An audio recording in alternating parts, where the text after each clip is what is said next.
Well, the Florida Gators are no stranger to playing a tough schedule, but 2023 could be one of the toughest that they have ever faced. They're going to go on the road to take on a very good Utah team to start the season, and all of UF's rivals are coming off of good seasons. Plus, teams like Arkansas and Kentucky and South Carolina all seem to be on the rise. So let's do our first conversation around expectations for the 2023 Gators season. We've invited Graham Hall from Swamp 24/7 on to talk about what he is expecting from UF this season. All right, Graham, let's start here. Tell me about the quarterbacks. You've watched them in the spring. There's been a lot of talk there. So what is your biggest takeaway right now? I think that right now it kind of remains to be seen who is the starting quarterback for Florida. I think that's obviously the biggest conversation when you look at the battle itself. Jack Miller in his second year in the system, but you bring in a guy, Graham Mertz, who'd been at Wisconsin through his entire college career, had played in 32 of 34 games, and he comes to Gainesville, and Billy Napier said he had evaluated 20 plus quarterbacks in the portal. So many people believe that would lead to him being the starting quarterback. But by the end of spring, he hadn't been named the starter. I do think after seeing Graham Mertz work for the 4 months that he had been in Gainesville before the end of spring camp, that is going to be a guy who eventually is named the starting quarterback, whether that's the first week of camp or on that depth chart on Wednesday, 24 hours before Florida plays Utah. Whatever it is, I don't think it's going to be an indictment. I think it's going to be for strategic reasons, obviously, because they've kind of played things a little bit, close at hand without divulging any info. But the biggest thing about, I think, Florida's offense this season is going to be how well Florida runs the football, how well Florida can block, establish holes, and get Montrell Johnson, Trevor Etienne, even Cam Carroll and Trayon Webb. Those guys, I think, all are going to be involved in different ways. But Montrell Johnson and Trevor Etienne, I kind of want to steal something from the Carolina Panthers and call them double trouble. And they just are going to be that for Florida this season. Both those guys are going to get double-digit carries per game in this offense, and they're really going to be how Florida goes.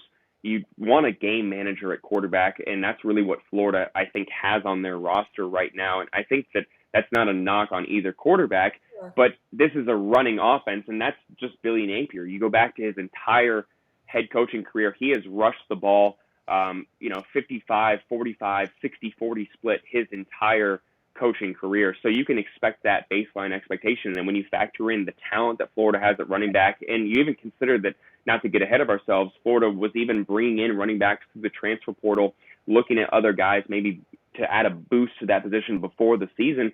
You know how important that is going to be for Florida to be successful. If a quarterback is going to be successful for Florida this season, they're going to have to run the ball this season. It's the chicken before the egg in a sense, and the quarterback's the egg here. So like you just said, Florida really likes what they have at running back, obviously. And I would say that they're semi-confident at wide receiver. There are a lot of young guys there, though. And tight end has seen some injury. But from a skill player perspective, how do you think this team compares to last year's? I think that wide receiver-wise, you get Ricky Pearsall back, and that is absolutely massive for Florida. Sure. Getting him as your number one wide receiver, a guy who I think, Florida State fans know at the end of the year, he had a really good game. Maybe he wasn't as consistent as he would have liked to be, but when you saw him in those big games, you saw the potential of a future NFL guy. He's going to be the leader in my mind. But after him, you lose Xavier Henderson to the transfer portal. You lost Dejon Reynolds last year, guys who contributed. And then you get, I think, some impressive freshmen in here in Andy Jean, Aiden Mizell. They're going to add Eugene Wilson as well. This is going to be a unit that maybe is going to rely on some underclassmen this year. Caleb Douglas, another guy who I think had a breakout year last year and really had a strong spring. Pearsall and the three guys I just mentioned are really going to be the weapons for Florida this year. But when it comes to the tight end position, that's one of the ones that's probably the most difficult to project, because you go back to last year, Florida really didn't have fantastic pass catching options at tight end. Dante Zanders, who was really kind of their, most usage tight end outside of Keon Zipperer, he wasn't really a true pass catching tight end last year. And then you lose Keon Zipperer to a torn ACL for the year. That's putting, again, the onus on underclassmen. There's 5 underclassmen first or second year guys that Florida is really, really, impressed with their potential right now and how they looked in spring camp. But in terms of experience and how much you can rely on them this season, I think that remains to be seen. The big name to watch, obviously, I think is Arliss Boardingham. He's kind of been called a Kyle Pitts light, and I kind of already roll my eyes sometimes at that term, because why would you bestow something so daunting on someone like that? And I know I'm guilty of that now. I just committed that sin. But you look at his wingspan, you look at how he can just get open, how just impressive he is as an athlete. Still has some room to grow for him to really become, I think, this physical force. But just in his second year, he suffered an injury last year that kept him off of the field. This is the guy that I think a lot of people at Florida are secretly hoping can have a breakout year and become a weapon in an offense that likes to use a lot of two tight ends. So if he can emerge, and maybe Hayden Hansen, another one of these young guys, can step up with Dante Zanders there, that could be a unit that takes a leap after they really didn't have a significant contribution last year in the pass catching game, but were above average, solid from a blocking perspective. So offensive line was great last year. It's basically going to be a whole new unit out there for 2023. Some injuries already have happened on the line, but we hear that there's some really good depth there. How good do you think that unit can be? When it comes to the offensive line, I think that there is really good depth at certain positions, although there are certainly some question marks. Obviously, let's start with the bright side. Austin Barber is a future NFL offensive lineman, just one of the hardest working guys in Gainesville. Does everything the right way. You saw that emergence last year. Just takes himself, very seriously in how he approaches his preparation, but not too seriously so that he's not willing to engage with teammates, give advice. Just kind of a consummate teammate and someone you want to play for. And now protecting whichever quarterback starts, he's going to protect their blind side at left tackle this season. I think that is absolutely a huge boost for Florida there. At left guard, I think it's a little bit more dicey. You bring in Micah Mazuka from Baylor. He suffers an injury early in spring camp, and then there's that tweet about kind of uncertain future. He still is with Florida, and I just don't know how healthy he's going to be by fall camp. But if he is healthy at left guard there, you're talking Austin Barber, Micah Mazuka, returning Kingsley Eguakon. You have Richie Leonard at right guard, who a lot of people were really impressed with last season. You saw him rotate in for Ethan White at left guard last year. And then at right tackle, you have former five-star Keontae Goodwin from Kentucky battling it out with Damian George from Alabama, two guys who Florida, if they had to start the season right now, they feel comfortable with either one of those guys starting at right tackle. So I think you could make an argument that when it comes to the turnover, how they have replaced those guys and addressed the position through either the depth on the roster or the transfer portal, that is one of the positions that I think is most impressive right now heading into the offseason. One more name to watch because he started at left guard in the orange and blue game. That's Najee Harris of IMG Academy, a true freshman, early enrollee, started at that position. So if you have Micah, who maybe is unable to go by week one, you have a true freshman that they're really impressed with already. So I think that right now it is a strength for this team right now. And for an offense looking to run the ball effectively, you have to be very optimistic when you look at that offensive line that they're going to be able to do that. I think Gator Nation just collectively breathed a sigh of relief there. Offensive line's going to be a strength, y'all. This is good. The defense, though, has plagued this team for a while. But talk to us about the secondary. Do you think that they can take a pretty significant step forward this year? Obviously, they need to. I think that Jason Marshall coming back, I think that is, you get him back another year comfortable. I think he is going to be someone who emerges as one of these top 10 corners, top 5 corners in the upcoming draft. And you have that conversation about him being one of, the next Florida corners out the door. And then you look at that second corner position, 3 names really that are really impressive on the outside there. Everyone I think knows Jalen Kimber. He dealt with an injury last year, played with that club on his hand, but they really are impressed with him. He could be the other starting cornerback because you had Devin Moore, still a little bit limited from injury during spring camp, but he's expected to be healthy by the fall. They expect him to contend for that starting job. And then maybe another guy who can help Florida defend or maybe bring back the DBU moniker is true freshman early enrollee J.C. Jackson, Jakeem Jackson. That showing my Florida history right there. Jakeem Jackson, a true freshman that a lot of people are really, really high on and expect him to be starting sooner than later. Played wide receiver until 2 years ago, so maybe still learning some intricacies of the position. But when you have a defensive back who knows how wide receivers think, that really can add another level and expedite maybe some of that development process. And I think that maybe that's the case with him. Anyone in the front seven that is really standing out to you as a true difference maker?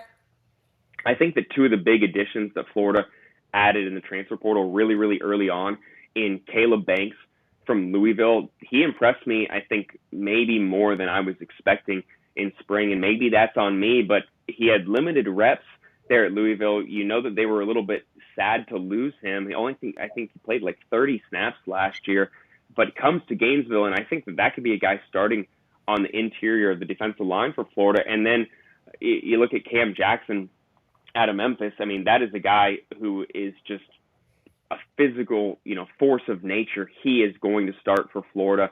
Can you imagine lining up Cam Jackson and Desmond Watson next to each other and then having a chance to rotate in Caleb Banks, Chris McClellan, Tyreek Sapp? That could be a really, really good interior defensive line, which kind of like the offensive line, that was not the case for Florida last year. Much of the conversation topic was the high usage of Gervon Dexter and how his effectiveness maybe waned in second halves when he was playing 60, 70 snaps.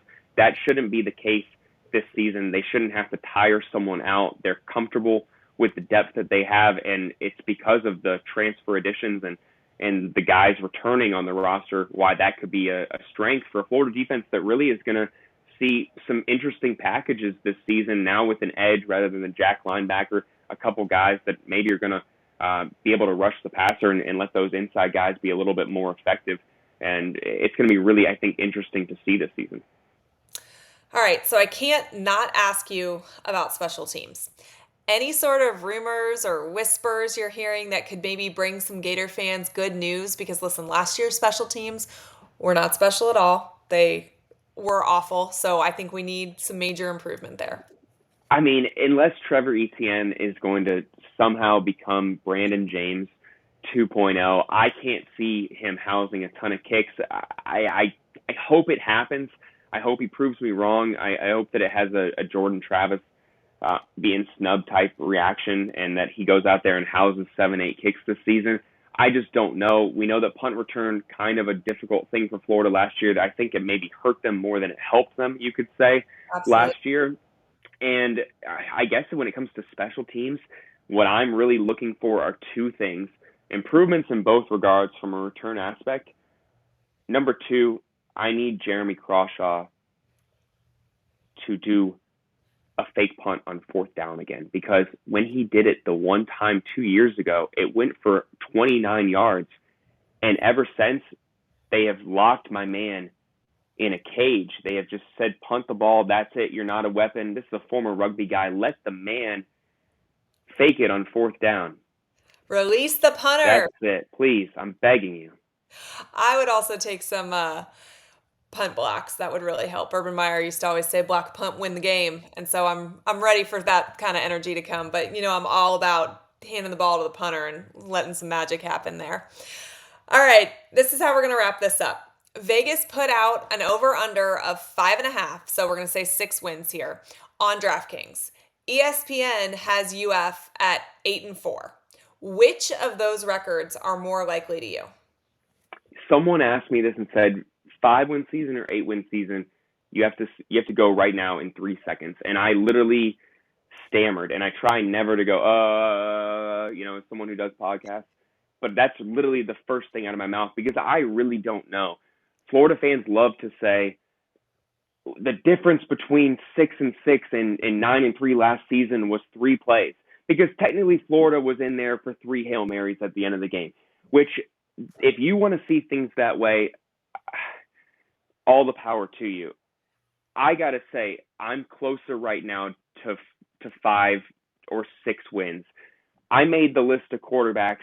The schedule is daunting. I'm going to go ahead and say Florida fans would love to have Georgia's schedule this season, right? And that may sound ludicrous to compare, schedules because comparison is the thief of joy, right? But you got to play the hand you're dealt. But that schedule makes it so difficult to see 8 wins right now. I think that they could win 7. 6 is absolutely within the realm of possibility, and I don't think that's a failure. A lot of people are talking hot seat about Billy Napier, and I don't think a 6-win season is going to, lead to that seat warmer being lit in his 2023 Mercedes. I don't think that's going to happen whatsoever. I do think that it's more possible that Florida is around 500 than sitting there at 8-4 at the end of the year. It's just hard for me to see that right now. That doesn't mean I'm down on Florida or I don't see a path to it. I think that Montrell Johnson and Trevor Etienne could combine for 2,000 yards.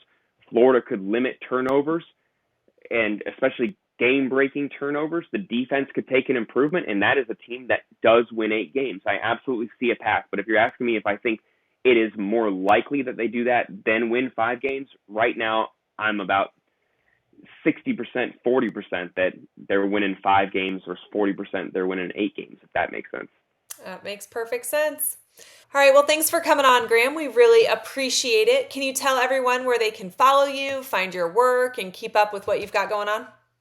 Yeah. Hey, I really appreciate y'all having me back. You, again, have to bring me back at the end of the season, please, so I can be held over the fire and you can toast me again. Double Crow, no slaw. You can read me at Swamp247. Follow me on Twitter at GrahamHall_. And if you want to listen to our podcast, hear all of my hot takes about Florida's quarterbacks and who they're going to face this season, you can listen to us on YouTube and wherever you get your podcast. That's the Swamp247 podcast. And again, looking forward to being back next time and talk everything with you guys. All right. Sounds like a plan. Thanks to Graham Hall from Swamp247 for coming on and chatting tonight. We spoke with him about what UF needs to do in the portal and what they've already done there. That will be coming out soon, so make sure you're subscribed so you don't miss it. If you missed our video on the QBs UF will face this season, click here.